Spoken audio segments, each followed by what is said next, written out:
Como saber em quem eu posso confiar?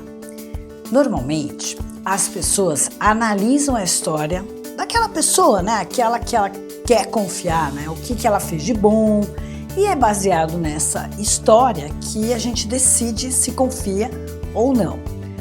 Numa empresa, o líder ele precisa criar um clima de confiança para que consiga realmente que as pessoas tenham mais energia, mais produtividade e mais comprometimento. Quem é que não quer uma equipe comprometida? Eu sei que pode parecer muito simples tudo isso que eu tô falando, né? E óbvio até, né? Mas não é porque a gente está baseado nessa confiança que alguns líderes podem fazer ou não determinadas coisas. Eu vou dar um exemplo para você de como a confiança acaba determinando o comportamento que o líder vai ter. A falta de confiança ou excesso de confiança. Por exemplo, a centralização. Tem líder que acha que a equipe não tem a menor condição de fazer determinada tarefa que ele precisa. E aí, o que ele acha mais fácil? Fazer ele mesmo, né? E ele faz e perde horas que são mais importantes para ele do ponto de vista estratégico. Aí tem um outro que não tem confiança também, né? Que ele gosta de microgerenciar. É aquele cara que eu chamo de líder cangote. Ele fica o tempo todo no seu pé, né? Ele até delega, mas ele fica em cima, né? Ele fica aqui do lado vendo cada passo que você dá e fica apontando, não fez ainda, fez correto, enfim. E aí a gente tem outro tipo de liderança que você deve conhecer aí muito bem, que deixa todo mundo fazer, né? E o que ele pediu e deixa fazer, não acompanha e tal. Só que aí quando você entrega o seu trabalho, eles ficam 500 mil horas em cima, né? Checando, rechecando, vendo os errinhos, as margens. É milimétrico. Também esse líder acaba desperdiçando não só o tempo dele, né? Como o de vocês também que correram aí para fazer. Tem um outro tipo que esse é muito estranho, né? O cara dá a mesma tarefa para várias pessoas, ele pede a mesma coisa para várias pessoas, aí todo mundo perde aquele tempo fazendo e olha que legal, ele acaba escolhendo um só, né? O que fez o que ele acha melhor e aí de novo tá perdendo o tempo dele e das outras pessoas. O nosso cérebro, é importante que você saiba, que tá o tempo todo analisando se deve ou não confiar, né? Se aquela pessoa vai trair a gente, né? Se vai entregar o que a gente combinou com ele, se vai cumprir prazos, enfim. Para algumas pessoas, isso ocorre de forma mais racional. Tem gente que racionaliza, né? Ele olha lá, se a pessoa entregou, não importa se fez passando a perna nos outros ou não. Então ele analisa os números, né? Trouxe lucro? Tá bom, não importa se a forma foi ilícita, né? E já para outras pessoas, né, para ela confiar, não tem que apenas cumprir os indicadores, né? Eles analisam também, claro, e eu sou esse tipo de liderança, a integridade, a honestidade e a justiça. Quer dizer, se essa pessoa tem caráter, né? Então, para que ocorra a confiança, você precisa ter determinado nível de ocitocina, que eu já falei, é o neurotransmissor, né, que é responsável pelo amor incondicional. Eu já até citei em outros vídeos, né? Tem a ver com essa coisa também de relacionamentos, de você ter mais ou menos facilidade para se relacionar com as pessoas, seja no trabalho, seja relacionamentos amorosos, da comunidade, amigos, enfim.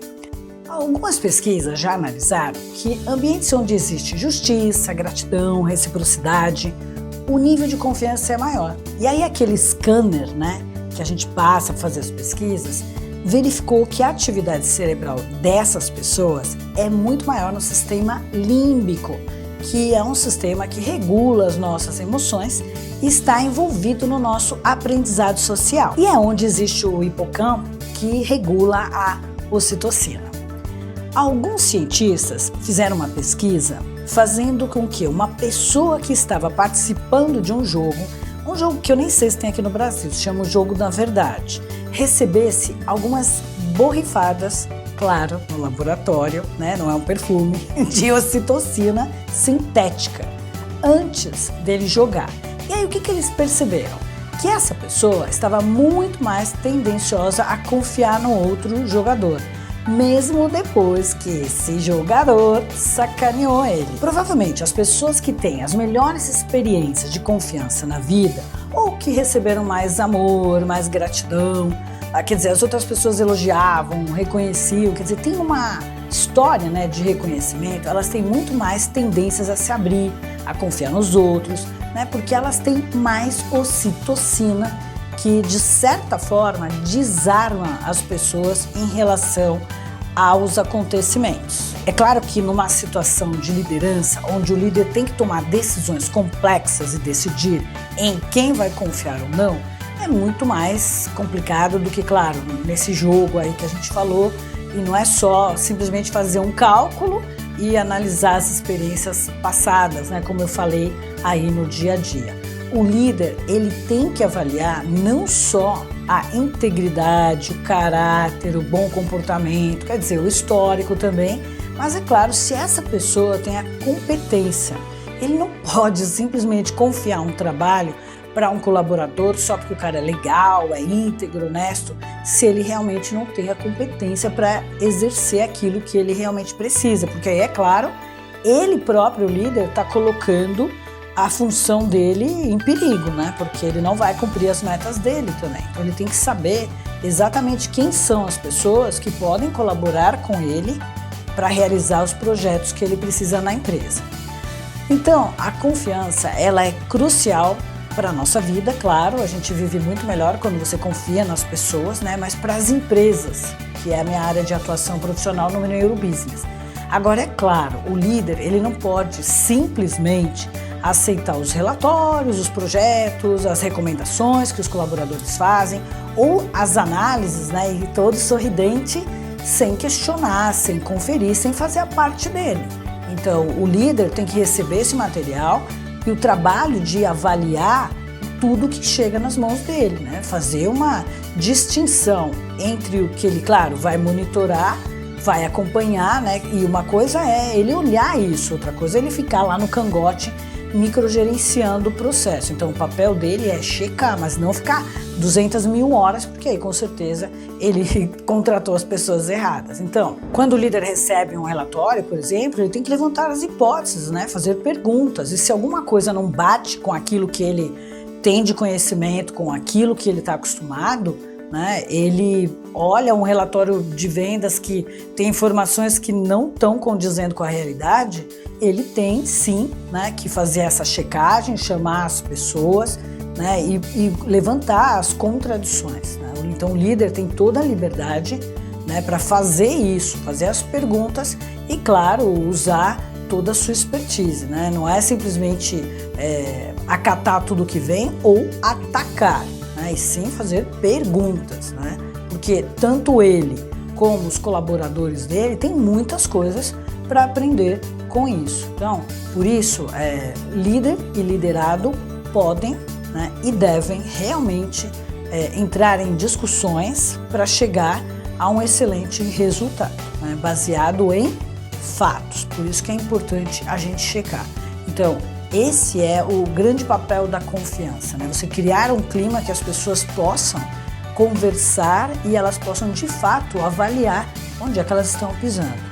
Então, eu sei, né, que quando às vezes a gente está falando aqui sobre confiança, muitas pessoas podem achar que confiar é simplesmente abrir mão das suas responsabilidades, né? Que eu brinco, delargar, né? Acreditar cegamente, parar de supervisionar e falar, graças a Deus, agora eu sou chefe e não preciso mais ficar acompanhando o trabalho de ninguém, que se vira esse povo, né? Olha, nada disso, né? Eu quero dizer para você que quando você confia em alguém, significa que a gente toma decisões muito mais conscientes sobre em quem eu posso confiar, para quem eu posso delegar, né? Porque essa pessoa tem a competência para fazer esse trabalho, ou se é necessário que eu dê um suporte extra para acompanhar esse colaborador. É claro que em tudo que a gente faz existe um risco, né? Quando a gente tem que confiar nos outros, é impossível você falar que confia 100%. Mas confiar é a única forma que você tem de desenvolver a confiança, e se não tiver, desculpe, nenhum risco, significa que você está sem nenhum desafio, ou melhor, não está crescendo e está simplesmente, né, cumprindo com o compliance, né, seguindo os padrões, seguindo os protocolos da empresa. E aí é claro, né, gente, com tudo isso é fácil de controlar, é como se as pessoas fossem robôs que respondem exatamente do jeito que você está esperando, né? Então, num ambiente assim, de cumprir radicalmente, cegamente as regras, é difícil que haja crescimento e desenvolvimento da equipe e até da empresa. Agora eu vou acrescentar mais alguns pontos, né, que eu acho importante você que é líder levar em consideração antes de você sair confiando, né? O primeiro ponto deles é o seguinte: faça uma análise pessoal. Como é que é o seu comportamento em relação às mudanças, a correr riscos, aos desafios que você enfrenta? Se você acha tudo muito difícil, se é muito difícil mudar, arriscar, provavelmente você vai ter dificuldade em confiar nas outras pessoas. Um segundo ponto é que a gente acaba confiando nas pessoas que são muito parecidas com a gente, né? E isso, com certeza, aumenta os níveis de ocitocina, né? Que é aquele do amor incondicional. E, cuidado, isso pode tornar você cego para algumas traições. Às vezes a pessoa está debaixo do seu nariz aprontando, fazendo coisas erradas e você ali protegendo. Então, líder, você tem que ser objetivo, tem que estar preso aos fatos. Seja uma pessoa parecida com você ou não, que você goste ou não. Se ela não entrega resultados, muito cuidado aí. Ponto número 3, tanto você líder como você liderado, vocês têm que ter uma boa reputação. E isso é com o tempo, com a sua história, né? Cumprir prazos, entregar resultados. Então, o líder também, ele não adianta pedir as coisas e não oferecer condições, recursos, né, para que a equipe cumpra com tudo que foi combinado. Porque quando uma pessoa está falhando, ela não está só deixando de entregar dentro dos prazos combinados, por exemplo. Ela está destruindo a própria reputação, quer dizer, a própria confiabilidade que você poderia ter nela. Bom, espero que você tenha gostado do tema confiança e vem comigo para o Neurobusiness.